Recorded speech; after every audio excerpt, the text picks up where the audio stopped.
నా పేరు Susmitha, nursing officers association ప్రధాన కార్యదర్శి. నేను మరి 4వ తారీఖు ఈటీవీ ప్లస్ ఛానల్లో రాత్రి 9 గంటలకు ప్రసారమైనటువంటి పటాస్ ప్రోగ్రామ్ లో నర్సెస్ ని అతి దారుణంగా వారిపై కామెంట్లు చేయడం జరిగింది. మేము వాళ్ళు చేసే పనులకు మేము వేలెత్తే చూపించే పొజిషన్ లో మేము ఉన్నాం, కానీ వాళ్ళతో మేము చూయించుకునే పొజిషన్ లో లేము. కాబట్టి ఈ రోజు మేము మాకు న్యాయం జరుగుతుందని ఎల్బీ నగర్ పోలీస్ స్టేషన్ కు వచ్చి వారిపై ఫిర్యాదు చేయడం జరిగింది.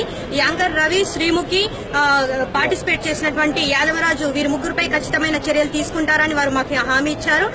కాబట్టి మా యొక్క నర్సెస్ ని ఎప్పుడు కూడా మీరు చులకన చూడొద్దని మేము అందరినీ హెచ్చరిస్తున్నామండి.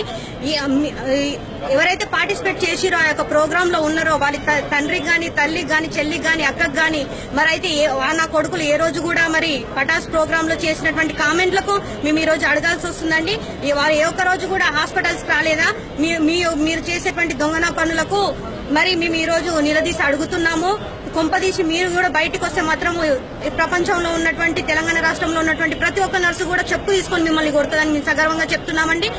నువ్వు పుట్టి ఇంత లోతైతుందిరా, నువ్వు ఇంతవరకు ఒక్కసారి కూడా హాస్పిటల్కి వెళ్ళలేదా? నీకు అక్కడ నర్సు న్యాయం జరగలేదా?